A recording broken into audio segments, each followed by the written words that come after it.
Assalamualaikum warahmatullahi wabarakatuh.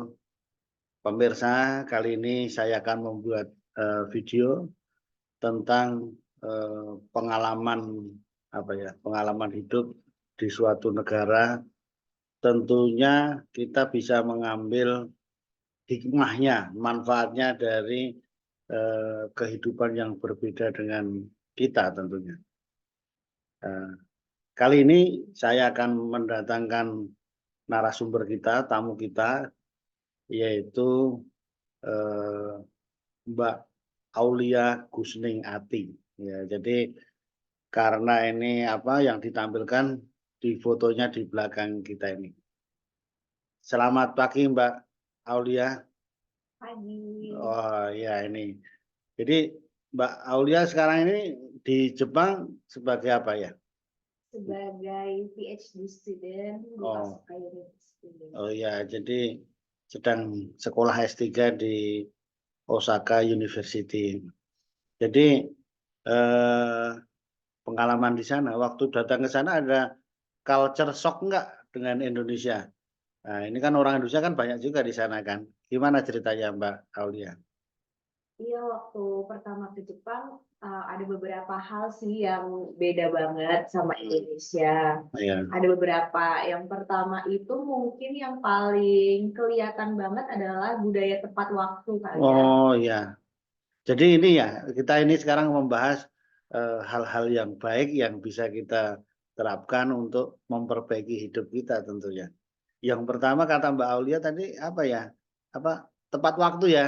Iya, On benar. time ya. Kalau di kita kan kadang, sekarang kan nggak begitu sih. Kalau zaman dulu itu ada namanya jam karet. Iya, Aja. betul. Kalau di undangan rapat itu jam 9, nah nanti mundur jadi setengah 10. Oleh karena itu kalau bikin undangan, undangannya dibikin maju ya kan, supaya pas gitu. Ya. Contoh tepat waktu disiplinnya di sana gimana contohnya? Iya, jadi pertama datang itu biasanya kan ada acara orientasi kan ya.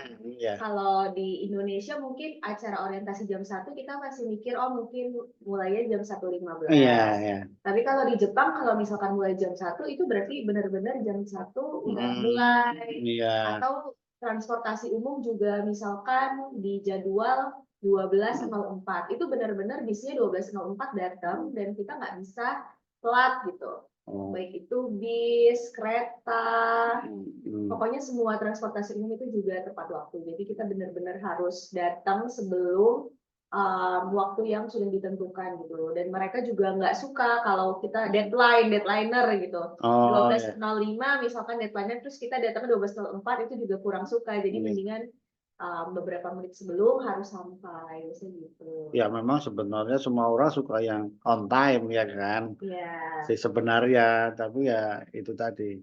Itu yang pertama ya kan yang mungkin dapat kita ambil hikmahnya bahwa disiplin tepat waktu on time itu memang penting. Ya.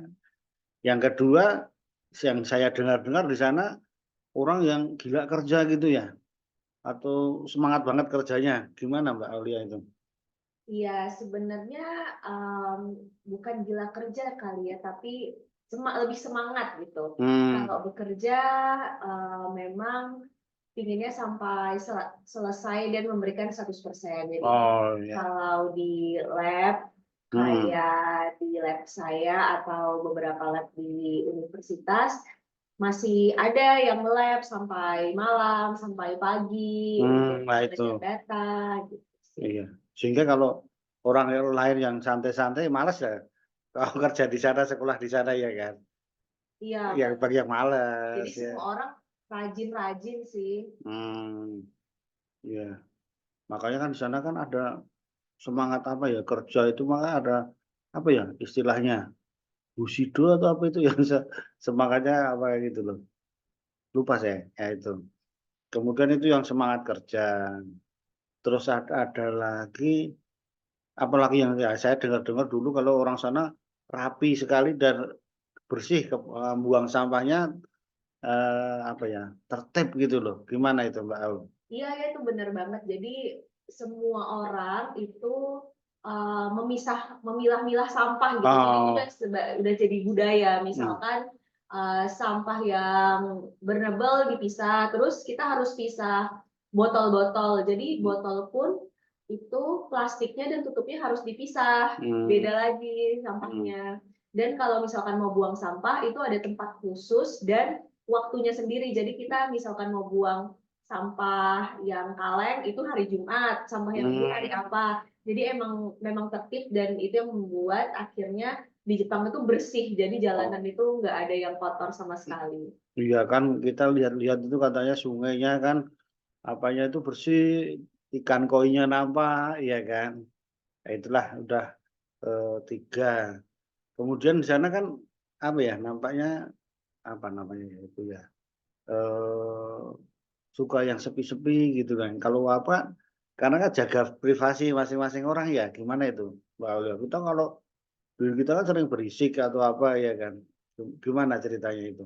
Nah, iya benar. Menurut saya sih orang Jepang memang menjaga privasi gitu ya, dan karena memang suka tertib dan mereka juga orang yang sopan, jadi nggak suka yang berisik gitu. Contohnya kayak di kereta api, biasanya kan kita atau di tempat-tempat umum ya ketawa atau cerita kenceng-kenceng gitu ya. Tapi kalau di sana kita sebagai foreigner kita harus menghormati dengan ya jangan terlalu berisik karena mereka nggak suka yang berisik. Jadi memang jarang ngobrol di dalam kereta api atau yang dengan suara yang kencang itu jarang sih karena mereka pengennya tenang gitu. Ya, apalagi ya yang bisa kita ambil hikmahnya ya dari negara matahari terbit ini Jepang ini ya. Kalau menurut saya sih ini sih Apalagi ya. tentang gimana mereka punya sifat melayani dengan baik. Oh gitu. Iya, jadi dari apapun pekerjaannya, kalau misalkan di Jepang merasa terlayani dengan baik sih, servisnya jadi juara banget kalau di Jepang. Contohnya misalkan kita ke minimarket, orang-orang di sana yang menjaga minimarket itu sangat membantu, sangat sopan. Terus kan kita kalau di sini mungkin sering mendapati hal-hal yang kurang sopan gitu ya. Terus misalkan ke City Hall itu kayak kantor RT, RW atau kantor camat gitu.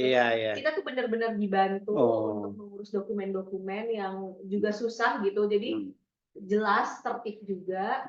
Dan di rumah sakit atau apapun itu walaupun banyak nggak bisa bahasa Inggris, banyaknya nggak bisa bahasa Inggris, bahasa Jepang, mereka tetap membantu banget gitu. Jadi memberikan servis yang baik. Oh ya. Dan yang lebih saya suka sebetulnya gini Mbak Aul. Di sana kan menghargai kebudayaannya sendiri ya kan. Betul. Oh, jadi kalau apa ya pakaiannya, makanannya ya kan. Jadi sekarang kan makanan Jepang juga terkenal. Jadi itu tadi bahasanya sendiri. Jadi bangga dengan apa kebudayaannya mereka. Itu harus kita tiru juga. Kita pun harus bangga dengan kita. Nampaknya itu aja ya Mbak Aulia ya. Ya, mungkin itu dulu. Ya, itu jadi itu pemirsa beberapa perbincangan kita mengenai apa ya sesuatu yang bisa kita ambil hikmahnya kalau kita hidup di Jepang. Ini tentunya informasi ini mungkin penting bagi Bapak Ibu sekalian, adik-adik sekalian yang akan apa ya hidup di Jepang, baik yang sekolah, bekerja, sehingga kita tahu di sana. Ya, pepatah Minang mengatakan di situ bumi dipijak, di situ langit dijunjung, ya kan? Betul itu ya? Betul. Ya, jadi kita harus menghormati yang setempat dan harus tahu bagaimana kita menempatkan diri di suatu tempat yang bukan milik kita tentunya. Terima kasih atas perhatiannya, sukses selalu untuk Mbak Aulia Gusning Ati. Terima kasih. Assalamualaikum warahmatullahi wabarakatuh.